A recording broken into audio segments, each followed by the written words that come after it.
Good evening. I'm Sarah Watson. I'm the Executive Director of Looking for Lincoln and the Abraham Lincoln National Heritage Area. Welcome to tonight's Looking for Lincoln Conversations. The program tonight is the early Underground Railroad in Western Illinois.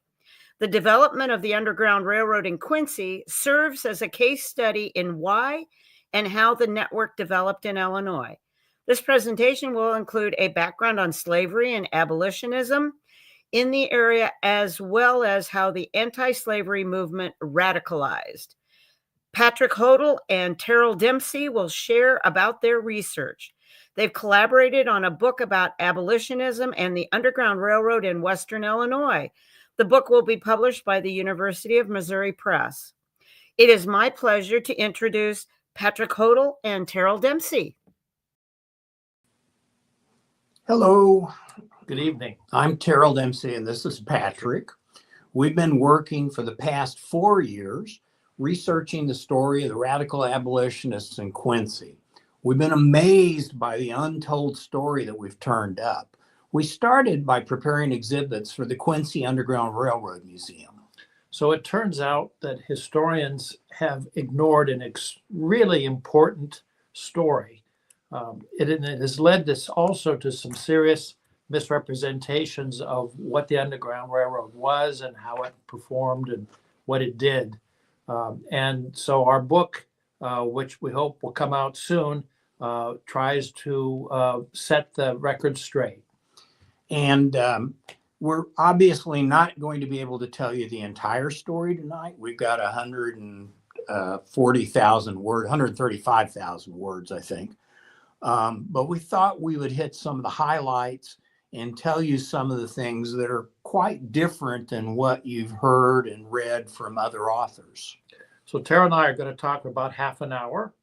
Then we are going to open up to questions and hopefully continue the discussion with you. So we're looking forward to engaging with you a bit about what we think is a really interesting and under-considered topic.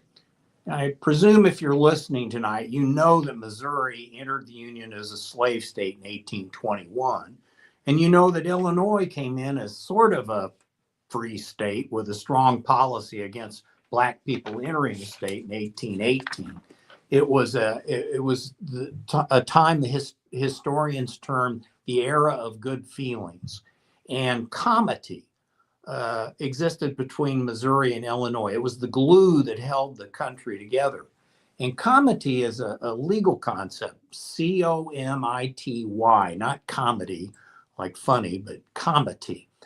And it is the idea that the citizens of each state shall be entitled to all privileges and immunities of citizens in the several states. So a person charged in any state with treason, felony, or another crime, who shall flee from justice and be found in another state, shall on demand of the executive authority of the state from which he fled, be delivered up to be removed to the state having jurisdiction of the crime.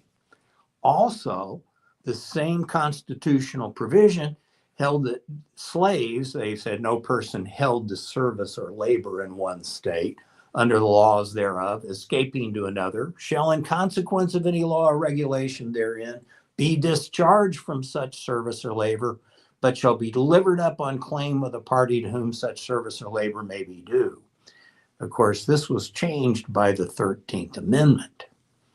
Now, curious law existed, common law, in Missouri and in every slave state. And that was the idea as part of this comity, this agreement unwritten agreement between states, that any slave that was taken to live in territory or a state where slavery was prohibited, if you took him there to reside, he was free. If they returned to Missouri, a slave who had been taken to live in a state like that could sue in court and win. And there was case law just right on point. There's a lot of Missouri freedom suits that were filed. And the leading one for our purposes tonight was called Rachel v. Walker. Rachel was owned by a soldier who was ordered to live in free territory. He came back to Missouri and Rachel freed for her freedom. And the courts set her free. So remember that. So Quincy really was quite important, instrumental even in the creation of the Underground Railroad in Illinois, in Western Illinois. And it was a collaborative effort between the Illinois State Anti-Slavery Society, the Congregational churches here in Quincy, some Presbyterian churches, and quite a ragtag assembly of other Protestants in the area. Nearly all of these players, except for Dr. Eels, who we'll have a lot more to say about later, were preachers or training to be preachers or missionaries. Everyone else, including Dr. Eels, were extremely religious. This was an age in which, of course, as you all know, that we're talking about the after effects of the Second Great Awakening, and it was a deeply religious age. They used deeply religious language, which has been one of the challenges, I think, for historians to try to make sense of where the Underground Railroad came from and how it developed. And that is one of the things we've actually, I think we have some things to add to our understanding based on a reading of that language. The story really starts with David Nelson, who was very much a product of the Second Great Awakening. He was a Southern gentleman, and he had quite a career as a clergyman before coming to Northeast Missouri in 1829. And he is also founder of Marian College, which was an attempt to found a university just across the river from Quincy in Marion County. He was not terribly anti-slavery, and in fact, like many of his contemporaries, he really was quite taken with the idea of colonization, the American Colonization Society. And he continued to be, he was a product of the South. He grew up with his, certainly around slaves, and he really appears to be more or less from his writings a racist right until the end. However, he was in every other possible way, and that's a pretty glaring chink in his armor, but nevertheless, in every other possible way, kind of almost a saintly character, extremely kind, polite, a great and tremendously charismatic figure. He started lots of Presbyterian churches in this area on both sides of the river, and he joined the American Anti-Slavery Society, heavily influenced by Theodore Weld, who we probably could say converted him to anti-slavery. But he was not, at the time, not helping runaway slaves at all in Missouri. No one was in the American Anti-Slavery Society at that point. He has quite an important role in that we believe that it's really David Nelson who converts Eliza Lovejoy to anti-slavery. And of course, Lovejoy has quite a remarkable career later on we'll talk about. Not surprisingly, the people of Marion County, Missouri, were very suspicious of Nelson and his activities. And the students at Marion College, which a lot of them from the East, began teaching Bible and reading and writing to slaves, to blacks in the area. Not surprisingly, this got Nelson into serious trouble, and he was expelled. He was lucky to get out without being tarred and feathered. But he was, some of his students were anyway, caught with abolitionist literature. And in one of the documents, there was an article there written by David Nelson himself, criticizing slavery. He also, in his school, they brought with him from the East, or arrived, some of his students brought, 2 free blacks who were intending to be students at Marion College. Well, this was way too much for the population of Marion County. They drove him out. He fled to Quincy, Illinois, across the river, upriver a ways. And here he set up, moved here permanently, brought his family over, and he set up another college called the Mission Institute. He had great dreams, as was typical of the age, There were great dreams for the frontier. They're talking of bringing in 15,000 students eventually. It was going to be the Harvard of the frontier, and it was of a particular type. At the time, we know the Second Great Awakening inspired all kinds of ideas about social reform, and one of those was to try to make higher education more available. And to do that, there were manual labor colleges, and the idea was that students would work off basically their tuition and board. And there were several attempts, and this one was supposed to be of that type. He had some other supporters here that were also sympathetic to the same kind of missionary activity that Nelson was, and also leaned towards anti-slavery. Moses Hunter, one of the professors here, quite a remarkable character, started one of the campuses of the Mission Institute called Theopolis. And Moses Hunter is a remarkable character, he was famous for dressing in biblical costume for much of his time. So clear, again, very much one of these incredibly religious, from our perspective, religious figures that were so important to the abolitionism. This Mission Institute became kind of a wild and crazy place with all kinds of radical, dangerous, at the time, dangerous, what were seen as dangerous ideas like women's rights, the temperance, which was quite a popular issue at the time. They were accused of all kinds of what the age called ultraism, these extremist ideas, and anti-slavery was one of those ultraisms. At this point, anti-slavery this is the early 1830s or late 1830s, and this was still a fringe idea. Right. It was May of 1836 when David Nelson got kicked out of Marion County, and he's setting the school up after that. And one of their wild and crazy ideas was that women are people too, and 40% of the students at the Mission Institute closest to Quincy were female.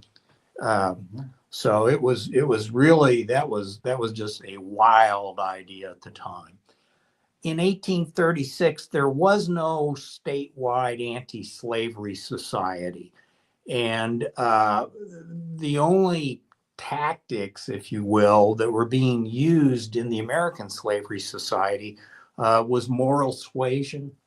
Most of the anti-slavery societies were little more than prayer meeting societies and lectures.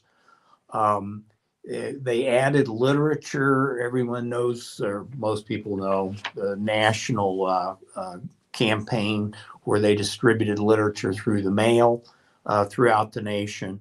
And as part of this, after David Nelson converted Elijah Lovejoy, he took his St. Louis Observer, which was a Protestant newspaper, primarily an anti-Catholic newspaper, and he began writing anti-slavery articles, particularly after the lynching of Francis McIntosh. And the people in Missouri did not put up with criticism of slavery. I think most people know he had 3 presses thrown in the river. He moved across to Alton about the same time that David Nelson moves into Quincy in 1836. And in the fall of 1837 in Alton, in September, is when they organized the Illinois State Anti-Slavery Society. And again, they set up the structure of an organization, kind of a wild event. The convention that they had, the first 2 days were disrupted by anti-abolitionists who were able to access the meeting because it was an open invitation to come. So they had to kind of sneak off, and on the 3rd day, they had a meeting at a private home there in Alton and established the Illinois State Anti-Slavery Society. And even though they did issue a set of declarations where they said that Black people are entitled to all the rights under the U.S. Constitution or Declaration of Independence, including the right to marry, control and educate their children, work for themselves, live anywhere, vote, and be on juries, in other words, be citizens, they took no steps to bring this about. Again, there were no tactics at all that they embraced other than moral suasion and literature, I guess kind of the 19th century equivalent of thoughts and prayers. And then, of course, the entire organization gets just dealt this tremendous blow because just 2 months later, 6 weeks later, on November 7th, 1837, Elijah Lovejoy is killed defending his press for the final time. And for years afterwards, 2.5, 3 years, the movement in Illinois is just depressed. The Illinois State Anti-Slavery Society continued to have meetings, but really nothing more than prayer meetings and lectures. And it was at the Mission Institute in Quincy, the little campus closest to town, that students began meeting and saying, it's not right. If you know a sin is taking place, the Bible says you sin yourself if you ignore it and don't act about it. And they met a group of students and they decided they had to do something to actually help slaves to enjoy, enslaved people to get and enjoy their constitutional rights. Now, David Nelson did not participate in this. He never approved of helping runaway slaves. In fact, he thought it was off-putting, the actions that they took. So Thompson, Work, and Burr, these three students at this Mission Institute, decided that they would go into Missouri to free slaves. Unfortunately, at the same time they made this decision, another horrid event happened. 4 Black men in St. Louis killed 2 guys in a failed robbery, and they set fire to the building where the 2 bodies were. They got captured. They were tried and sentenced to be hanged. And the reason this story is relevant is a journalist from the Missouri Republican interviewed them. And one of the 4 defendants, now he's been sentenced to be hanged. He knows he's going to die. He made up a big tale about being an agent for the Ohio Anti-Slavery Society. It's just a wild story. There's no records that bear out what he said. He claimed he'd been a student at Oberlin. He never had been. He claimed he'd been paid to travel in the South with forged freedom papers that he passed out like graffiti. And it was malarkey. But the people in Missouri believed it. Then on July 7th, 1841, the 4 men were to be hanged on an island in the Mississippi across from St. Louis. And the fellow who told this story, his name was Charles Brown, like Charlie Brown. Charles Brown, on the scaffold, he retracted his story. He told the preacher that he'd been angry, told the reporter what he wanted to hear. And responsibly, the reporter printed up the story. But unfortunately, on July 12th, 1841, what happened, Patrick? So the thing to keep in mind is that this is what is in the minds of the population of Marion County when the following events occurred. On July 12th, 1841, 3 people associated with the Mission Institute, Thompson, Work, and Burr. One was a student. I think 2 were students, and one was a kind of employee of the college. Actually go across the Mississippi River into Missouri, Taylor, Missouri, and try to persuade slaves that they encounter to run away. As far as we know, this is the first occasion in the United States when we have anti-slavery people actually going into slave territory and trying to persuade people to run away. Of course, they are caught, this confirms every fear that's already circulating in the minds of the population of Marion County that have just been reading the things that Terrell just described were happening in St. Louis at the time with the 4 men. The Thompson, Work, and Burr were marched to Palmyra, where they were charged with grand larceny, which was kind of silly, but that was the best Missouri could do, because at this point, anti-slavery activity was not occurring, anything like we think of later on, and there were no laws actually to charge people with this particular kind of crime. But Missourians, certainly the population of Marion County, wanted that to occur. Even Missourians knew that actually Thompson, Work, and Burr were not carrying slaves off to be sold downriver. Thompson, Work, and Burr was sort of notable, especially for their piety and patience while being in prison, and everybody could see that and were touched by their devotion to the cause, even while the population were really disturbed by it. The Missouri governor said that, in fact, there needed to be new laws to address this, but there weren't any.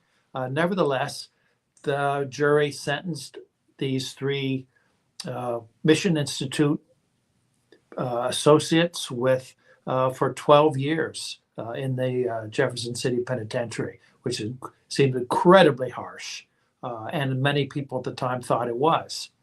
Nevertheless, there was a sense that this was a big conspiracy to run off slaves, and that there would continue to be wild anti-abolitionist rallies in Northeast Missouri in anticipation of further attempts to run off slaves. And the leader in Lewis County of this anti-abolitionist activity was a name that's quite important in our story. That is Chauncey Durkee. Yeah, Chauncey led a lot of nasty anti-abolitionist rallies. And this part of the story right now, we're up to October of 1841, is when the Underground Railroad that ran from Quincy to Chicago started. They held a big meeting and they used a bit of subterfuge. One of the tactics that the anti-slavery societies and the churches that were allied with them, primarily the Congregationalists, both Orthodox and Unitarian, and the Presbyterians, the New School Presbyterians, was called a concert of prayer. And that was on a particular day, at a particular time, people in multiple places would pray for the same thing. The concert of prayer was a notion that Jonathan Edwards had originated in the 1700s. And the idea was to amplify the prayer to God. Well, a real problem for the abolitionists had been these anti-abolitionists that would come in and break up meetings. There are a number of episodes in Illinois where that happened. But we can't find a single episode where they broke up a prayer meeting, because no anti-abolitionist wanted to come in and pray for the end of slavery, nor did they want to break up a prayer meeting. So they called it a concert of prayer. But in fact, what they did was drafted resolutions for the first time that called for enslaved people to escape, to run off, called on members of the anti-slavery community to assist slaves in running away, called on members not to testify against either one another or slaves that were being helped. So this was the first time these tactics were adopted in Illinois. And what they did was in January of 1842, it took a couple 3 months to get it together, but they published 1,000 copies of this concert of prayer. 13 pages of really, really complicated religious stuff. On the back page is this tactic. And they mailed it to all the Illinois State Anti-Slavery Society members, all the Congregationalist churches, both Unitarian and Orthodox, and the Presbyterians and any other friends that they knew about. And it just rocketed through the Congregational and Presbyterian churches. It was the first time there was a call out for whites to actually help runaway slaves in Illinois. And historians have missed this for 183 years. And I think, I hope that one of the things that in the future historians do look more and more at is the story of the Illinois State Anti-Slavery Society. It's been sort of underlooked at. It's quite important obviously in the story of abolitionism here and nationally. And they play a key role in what Terrell just described. Well, they actually become an Underground Railroad. They do indeed. Yeah. On May 27th, 1842, the State Anti-Slavery Society had its 5th annual convention in Chicago, and they adopted 3 things. Number 1, to encourage slaves to run away. Number 2, to have monthly concert or prayer meetings in every local chapter and church to pray for slaves to do the following: run away, pray for their safety, pray that everyone will feed, clothe, and shelter them and help them on their way. So there's the Underground Railroad at work. And number 3, and here it really is boldly stated, actively assist slaves in running away themselves. This was the birth of the little Underground Railroad in Quincy and Adams County, and it's going to have dramatic consequences. However, remember what we're dealing with here are people whose experience is narrow. They're often kind of scholarly types, religious figures, not a lot of experience doing things secretly and whisking people away. They're not criminals. They're not criminals. Very poorly organized. And I think it's also important to remember that we're talking about, even when it starts to run effectively, which eventually it sort of does, it was a web of relationships, not a route.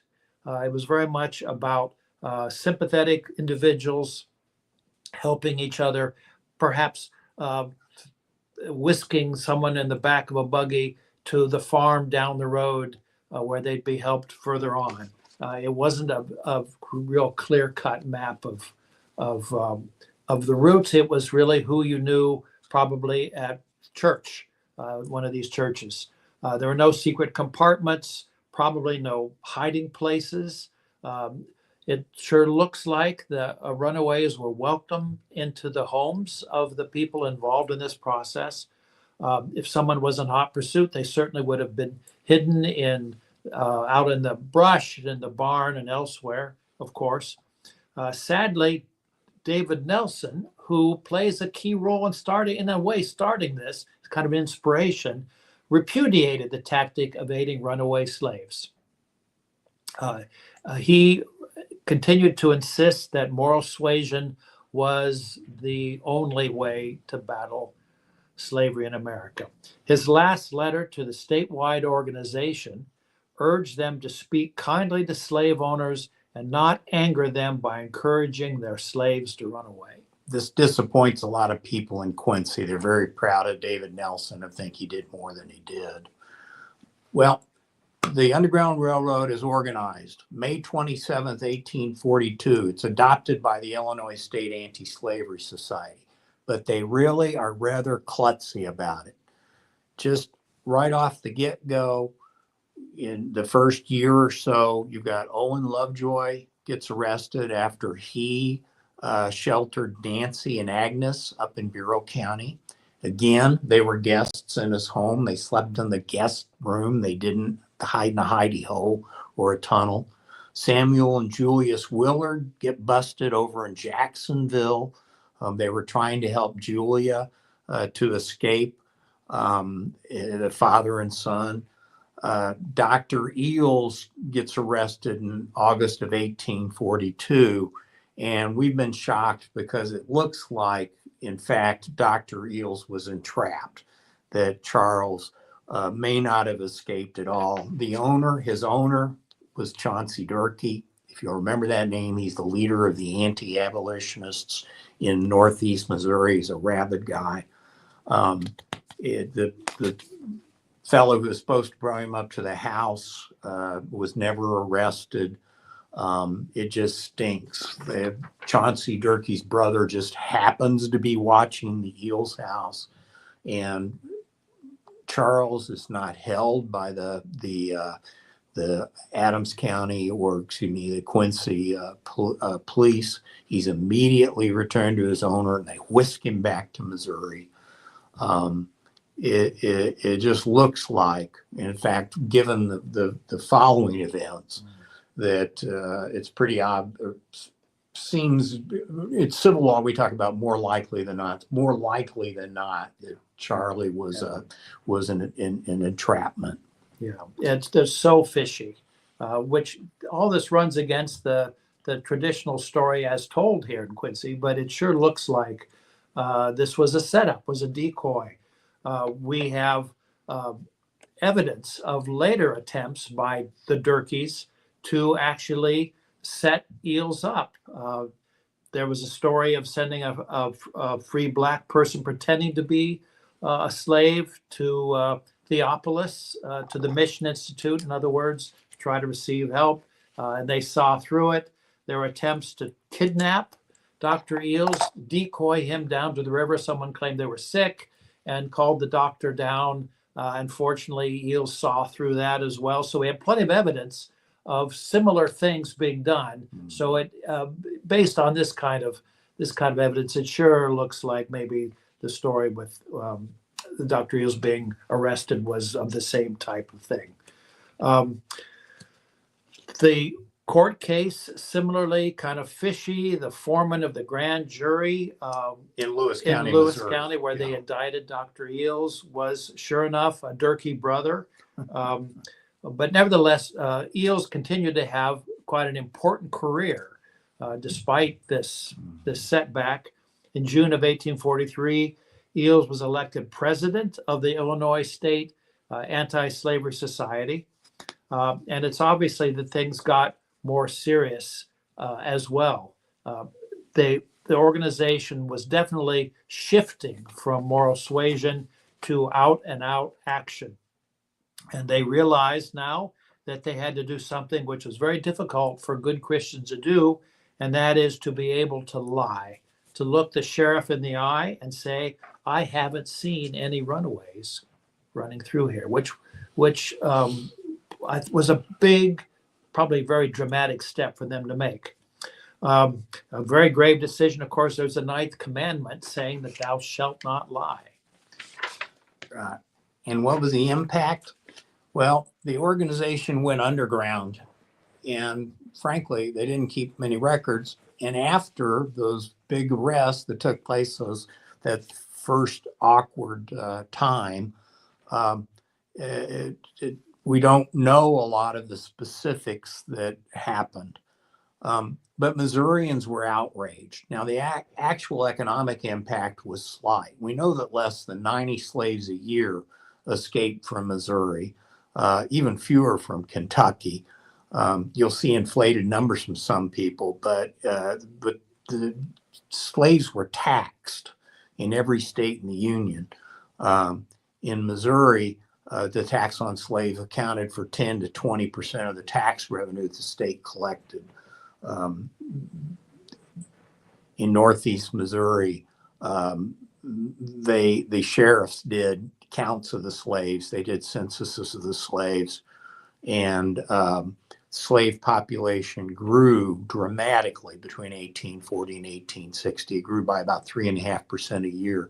In 1840, there were 58,000 slaves in Missouri. By 1860, there were 148,000 slaves. But the Missourians were hot. They were angry, and the abolitionists would taunt them. They'd write letters and publish them in Missouri, crowing about people that they'd helped run away. Now, you remember I mentioned at the very beginning that case of Rachel v. Walker. Well, in 1846, Dred Scott came into a law office in St. Louis with his wife, and he had had the exact same experience as Rachel, the slave. A soldier had taken him and his wife to a military base at Rock Island, Illinois. As we lawyers like to say, the precedent was on all fours. In other words, that should have been a slam dunk case. The court should have granted him freedom. And get this, every other Southern state in the Union followed the once free, forever free doctrine and liberated slaves in this situation, even after Dred Scott. But in Missouri, and this will sound familiar to everybody who's followed the politics of the abortion issue, Missouri, they changed the judges on the Missouri Supreme Court, and those judges changed the law. Again, Missouri, the only slave state that did that. And it was not because of national factors. It was because of this Underground Railroad that ran from Quincy to Chicago and started here. It was the drip, drip, drip of runaway slaves to the URR in Illinois. Kansas wasn't even an issue at this time. John Brown was still back in Ohio. So Dred and Harriet were always slaves and would always be slaves, according to the Missouri court's new decision. For some reason, they did not pursue their state case to beyond the Missouri Supreme Court, but they filed a new case in federal court, and that's the one that went up to the United States Supreme Court. And in that case, Taney issued that horrible ruling that Black people could not be citizens. I'm going to skip reading exactly what he said because we're down to our last few minutes. But what Taney did in Dred Scott v. Sanford was basically legalize slavery in the entire United States. Your property was your property. You could take your property with you anywhere, and it was still your property. So I think that pretty much finishes what we wish to say today, wasn't it, Patrick? Any last thing you wanted to add? No, not at all. Looking forward to your questions and comments. And Miss Heather, please note that we finished at 38 minutes instead of 40. You know, I saw that. Thank you guys so much. You are so welcome. Well, hello, everyone. Heather Fieser, Program Manager with Looking for Lincoln. As our guest said, it is now time to take your questions. So if you would like to type them in the chat, I will try to get answers for you before we get to the end of our time together. But I get to kick off questions. So my first question is, now I know you guys only shared a piece of all the research that you've done. But what do you, and this is probably each of you can answer this question, what do you think is the most interesting thing that you've learned in writing and doing your research on this topic? You go first. Okay. Well, there's lots of things. Working on this has been one revelation after another. But I think maybe one of the most remarkable things that it feels like we have discovered is the origins of what the Underground Railroad, the origins of Underground Railroad activities. I mean, there's a kind of, when you read about Underground Railroad activities in the United States, there's a kind of sense that the group of abolitionists get together and they begin the process. One of the things I think is really interesting about our research is we've traced the preliminaries, the foundations upon which people are finally, it's very interesting. It's also, it's couched in religious language, but it describes the process through which people are radicalized to take the first step towards real action, which I think is really interesting. I feel like our book does contribute something to the conversation about how these underground railroads began. So for me, I guess that was one of the most remarkable things. Well, I think we may be the first real underground railroad. I found it interesting that we've read and been told in other studies that no one knows how this started, and kind of said, it was just people on their own. No, it had a real actual beginning. Now, why people have missed it over the years, I have no idea, but it's very, very clear what transpired. And I guess it surprises me that somehow how that got lost into the mists of memory, because it's very clear that this idea was proposed here at the Mission Institute, and it was adopted by the Illinois State Anti-Slavery Society at that 5th annual convention. So it was the Illinois State Anti-Slavery Society ran the Underground Railroad that went from this part of the country up to Chicago. And it wasn't a route. There were all sorts of towns got involved. But it's just fascinating. Can you tell we're enthused? I'm getting that vibe. I'm getting that vibe. But that's okay. I happen to love talking about the Underground Railroad too. So it's become a passion project of mine in the last couple of years, specifically Illinois' part. So, all right. So when you talk about the Underground Railroad and in your research, you're basically talking about the individuals who kind of founded the more organized part. We're not talking about the freedom seeker who's just trying to find their way. We're talking about the more organized side, correct? Where they're actually like setting up stations in different communities. Is that what you're talking about? No, the notion of station is misleading. I don't think there was such a thing as stations. In fact, that kind of has a racist basis, that slaves were something to be hidden. What do we know? William Wells Brown, Patrick just found this last week, the first fellow that helped him, he slept in his guest bedroom. Agnes and Nancy with Owen Lovejoy up in Princeton were guests of honor. Not only slept they have this horrid little cutaway room with no basis whatsoever with a cowering black woman in there. But in fact, Nancy and Agnes were guests in his home and actually spoke from his pulpit. So I think what happened was the people that were lucky enough to become part of this process were treated like people. Okay. Now, there were times if the heat is on, if there are people in hot pursuit of you, yes, you hit them in a barn, you hit them in a field. I mean, we have actual accounts of people doing that. Mm-hmm. But frequently, the law and the slave catchers weren't anywhere near. And the whole idea of these people accepted the humanity of enslaved people. That's the idea, okay? They're not something to be hidden. They're not something you put into dry storage or move through tunnels. They were folks. They were guests. Do you agree? Absolutely. I mean, I think it's, I think it does make you wonder why we have this notion. It's almost like a hands-off notion that the freedom seeker is somebody who you don't want to interact with very much, so you hide in a secret closet. And I think it should make us sort of wonder why do we tell that story as opposed to where there's plenty of evidence that unless they're being directly chased by the slave catchers, it sure looks like they're being entertained in the house.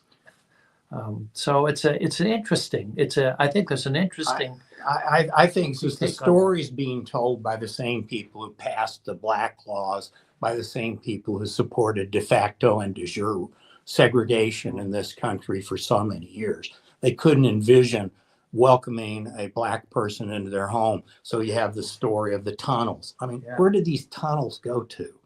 We're always hearing about secret rooms. How do you build a house with secret rooms in it? You know, I live in a house in Quincy with an elevator. Okay. First thing people say to me, oh, you live in the house with the elevator, don't you? You know, everybody knows. So I don't know how you build a house with a secret room. I don't know how do you decide, hey, you know, we may want to get into the slave running business. Let's put a hidey hole in. I mean, what malarkey? It's just silliness. And it's not borne out by the evidence. It's borne out by 1930s and 40s and 50s and 60s folklore that people tell. Oh, that house over there, that was a station on the Underground Railroad. There's a hidden floor. There's a trap door. You know, it's just silliness. Yeah. It almost makes you wonder if it's not a kind of segregated view of the Underground Railroad, based on what how Terrell just described it. This kind of later embellishment involves this removing the runaway or removing the freedom seeker from the helpers. Yeah.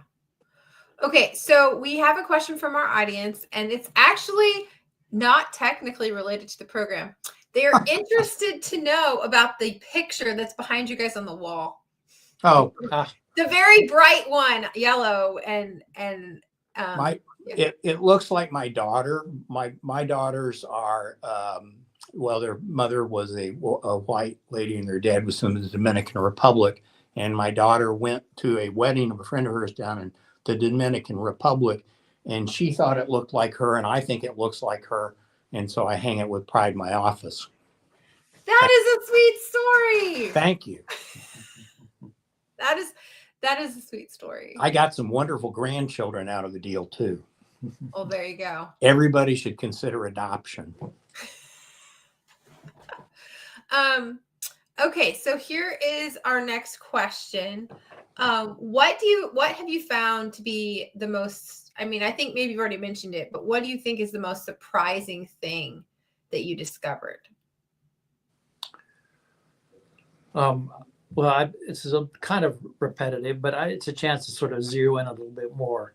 I think that the connection between the concert of prayer, which is easy to overlook, it just sounds like religious people praying, but that from our research, it sure looks like that's the environment out of which the activism, real Underground Railroad activity emerged. So I think there's an interesting link between the prayer activities, which then interesting process led them to actually start helping freedom seekers. So I think that's one of the most interesting links in the story. I don't know if you. Well, I think they were very sincere about their prayer, but I think also it did provide cover from these guys that would bust up your meetings.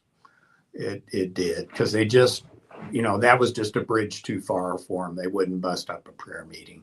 So you called it a prayer meeting. Yeah, I think that's probably true. It was a good thing to.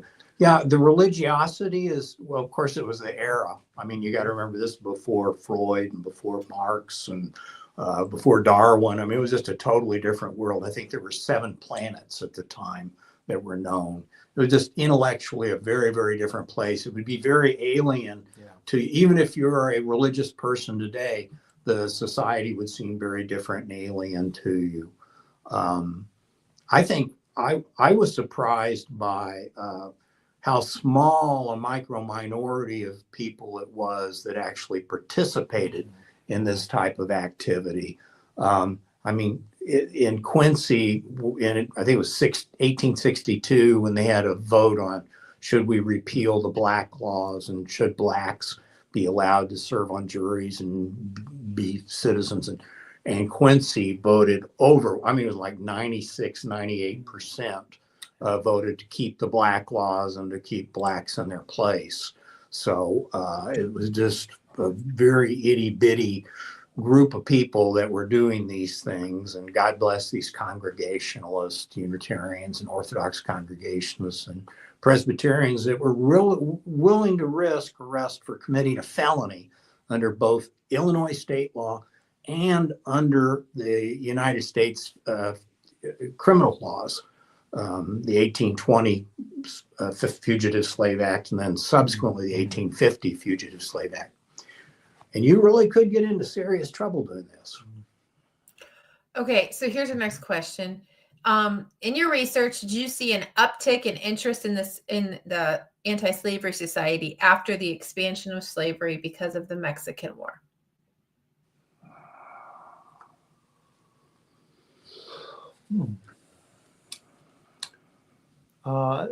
Interesting question. I need to think about it and kind of look at notes and things, because that's a very interesting one there. I think again, one is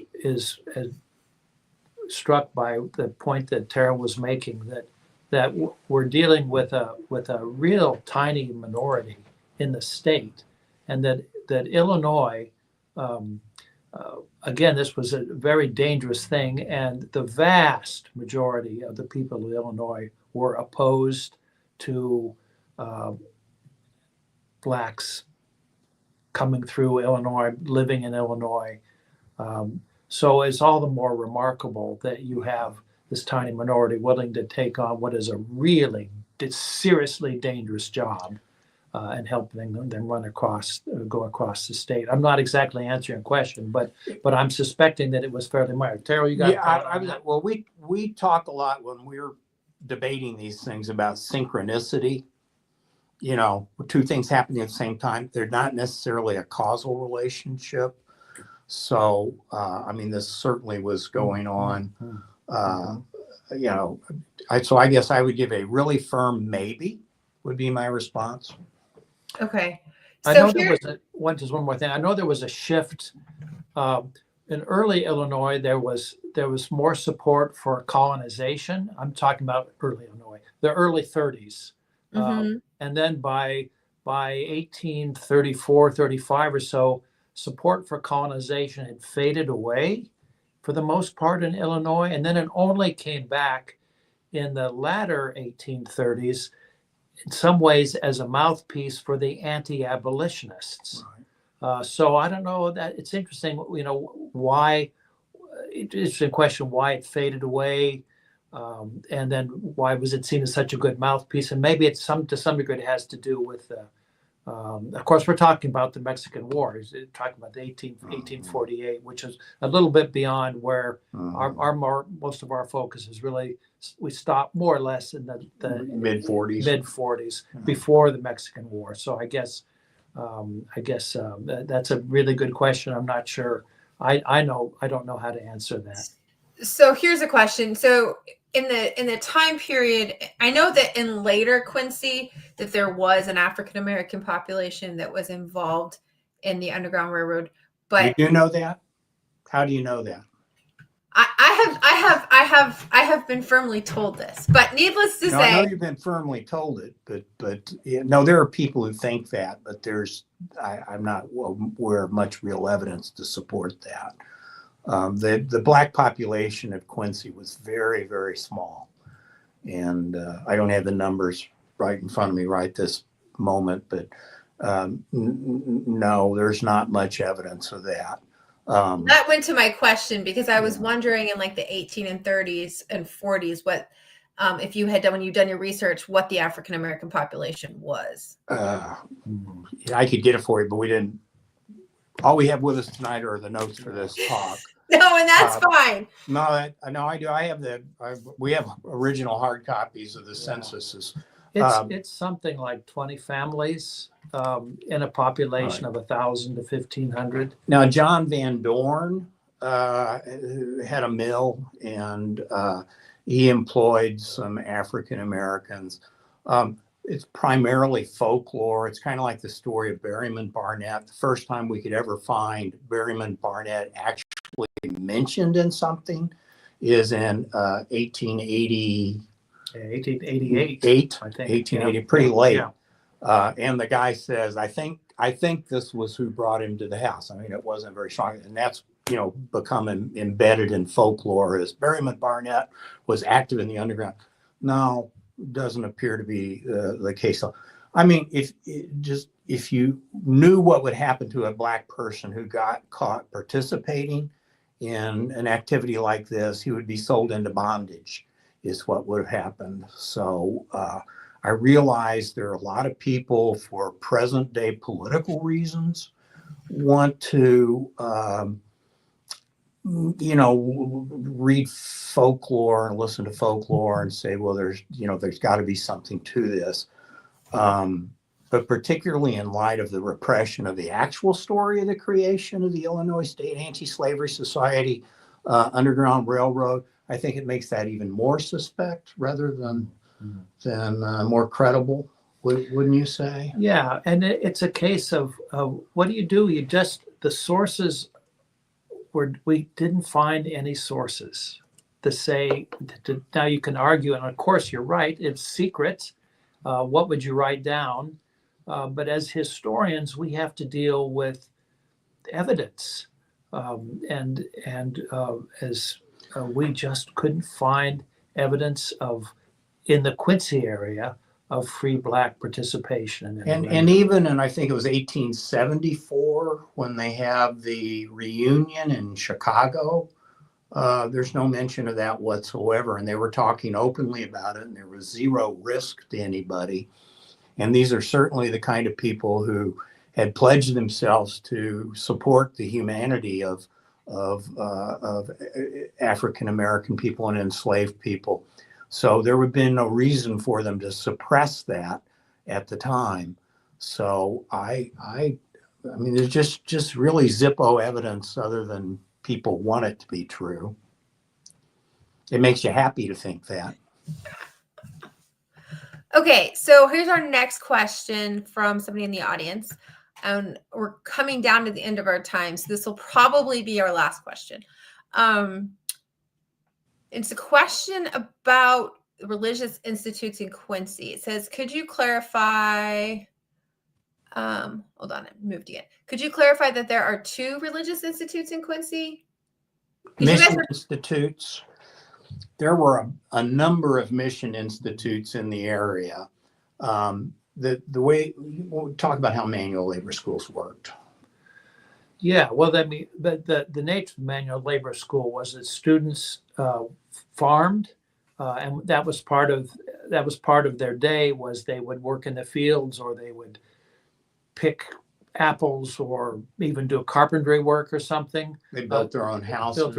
So quite often these labor schools were in the countryside or on the edge of town, so that they could access sources of income. So the Mission Institute was a kind of overall name for a number of smaller institutes that were associated, apparently. So we've tried to figure out how many different institutes there were, and it's the evidence is kind of confusing and puzzling, but they do talk about Institute number 1 and Mission Institute number 2. And we have the impression that there were a few others in addition to that. With possibly up to 7. But there was one large one out, they said 5 miles east of town, and the smaller one 2 miles east of town. Well, I think they're both in the city limits now. Yeah. But one was bounded by about 20th, 24th, and Broadway to Maine. Yeah, and then the other one is out where the Lowe's is on the east side of town in Quincy. But it is confusing. And sometimes they use different numbers for them too. They did. It's very confusing. Really, we should call the little one close to town Theopolis, and the one out on out by Lowe's was where David Nelson's was. Okay, well, that was very interesting. So I'd like to thank both of you for joining us for this evening. I'd like to thank our audience for tuning in. And with that, I will say good night. Night. Good night. Thank you.